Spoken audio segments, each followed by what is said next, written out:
Dia pengen banget mengirimkan orang tuanya ke tanah suci, Hmm. umroh. Tetapi ketika dia ngerjain sesuatu, begitu menjelang akhir tahun, dia ngerasa kayaknya udah gak nyampe, udah dia pasrah. Dia gak ngelakuin sama sekali. Kenapa gak ngelakuin? Karena dia udah gak yakin dia gak akan dapat.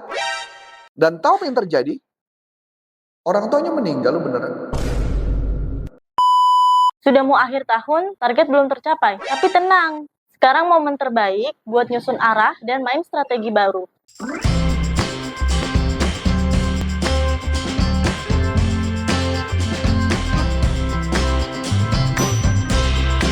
Halo Coach. Halo.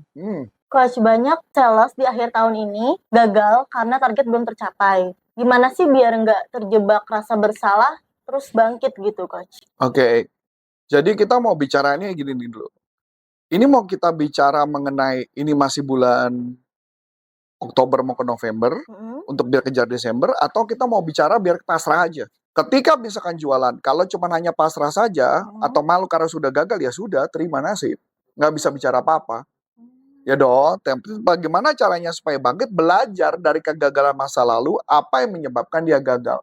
Kenapa seseorang gagal itu nggak pernah berhasil? Karena dia tidak pernah belajar atau merefleksikan diri ketika ditegur atau ketika gagal, mereka nggak belajar apa-apa ke depannya. Dia melakukan kesalahan yang sama berulang-ulang. Kalau saya secara pribadi ditanya, kalau orang salah 1 kali normal, salah 2 kali masih normal, salah 3 kali sama dengan karena bersalahnya berulang-ulang, kan artinya nggak belajar. Iya, betul. Tapi kalau kita bicara ini mau mencapai target, berarti kita harus punya strategi dong. Iya, betul. Supaya mencapai target dalam waktu cuman mungkin sekitar kurang dari 2 bulan nih. Yang harus kita lakukan adalah, kalau saya, pertama, cari yang paling gampang ya, cari potensi-potensi customer yang besar-besar. Cari potensi customer yang besar-besar. Nah, kedua, cari potensi customer yang kemungkinan bisa closing dalam waktu cepat. Ya, kalau ini jualan asuransi, kalau ini jualan multi level, kalau ini jualan direct selling atau jualan toko, barang, dan sebagainya. Kalau saya pasti akan mengevaluasi dulu.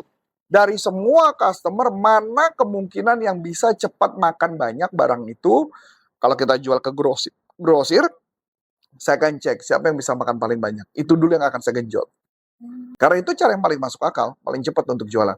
Tapi kalau jualan asuransi atau multi level, maka yang akan saya lakukan adalah cari kemungkinan customer-customer yang sudah berhasil sama kita, minta referralnya, kita kontak kepada mereka, baru kita kontak ke referralnya tersebut. Karena dengan referral itu, dengan referral yang kita punya, itu adalah cara yang paling cepat kita kontak customer, ketemu sama customer, dan kemungkinan closingnya akan lebih tinggi. Itu dulu. Coach, gimana nih biar kita tetap semangat, kehilangan arah, tapi nggak asal-asalan juga? Nah, biar kita tetap semangat, balik lagi. Tujuan kita mencapai target itu apa? Kalau tujuan target itu mencapai itu misalkan buat bulan Januari atau Februari, misalnya buat jalan-jalan bersama keluarga, mau nggak mau kan dia harus capai tuh. Nah, itu maksudnya. Jadi dia harus punya tujuan dulu, kenapa dia harus mencapai. Kalau dia nggak punya tujuan, dia akan ngomong gini, ya nggak apa-apa tahun depan. Saya kasih contoh, ini ada satu cerita dari salah satu peserta saya dulu. Dia tuh pengen banget, kata dia pengen banget mengirimkan orang tuanya ke tanah suci, umroh. Tetapi ketika dia ngerjain sesuatu, begitu menjelang akhir tahun, dia ngerasa kayaknya udah gak nyampe, udah dia pasrah. Dia gak ngelakuin sama sekali. Kenapa gak ngelakuin? Karena dia udah gak yakin dia gak akan dapat. Dan tahu apa yang terjadi? Orang tuanya meninggal, beneran. Dan ketika orang tuanya meninggal, dia nyesal setengah mati. Beda kalau dia dari awal ketika mau ngelakuin sesuatu, dia bilang, enggak, gue yakin gue harus capai, apapun yang terjadi gue harus capai. Maka apa yang terjadi? Dia akan punya tenaga besar untuk mencapainya target itu. Yang penting optimis ya, Coach. Optimis dulu, tapi kan kalau udah enggak, ya udah nggak apa-apa, tahun depan juga masih ada. Ya orang tua gue juga masih panjang umur. Ya harapan bagus ya, tapi kan kita nggak tahu. Salah satu hal lagi yang mungkin saya bisa sharingkan adalah pada saat masa-masa kayak begini, saran saya, perbanyak dekat sama Tuhan. Kenapa? Karena kalau kita perbanyak dekat sama Tuhan, Kita perbanyak dekat dengan cara membaca kitab suci agama kita masing-masing. Kita mengandalkan Tuhan, minta bimbingan Tuhan, bukan doa ya, minta bimbingan Tuhan, apa yang harus dilakukan, dan perbanyak sedekah atau berbagi kepada orang banyak, hasilnya akan berbeda. Nah, itu yang saya percaya ke banyak orang, enggak, nanti gue akan berbagi nanti kalau gue ada duit. Atau duit gue ada sisa baru gue bagi. Enggak. Ketika lu bahkan ini saya ambil contoh. Bisa dibilang corporate consulting sampai akhir tahun ini kayaknya padatnya ampun-ampunan. Saking padatnya ampun-ampunan, kemarin saya ngobrol sama istri saya bilang, istri saya cuma ngomong, ini kayaknya karena kita sedekah deh, karena kita berbagi deh kepada orang susah.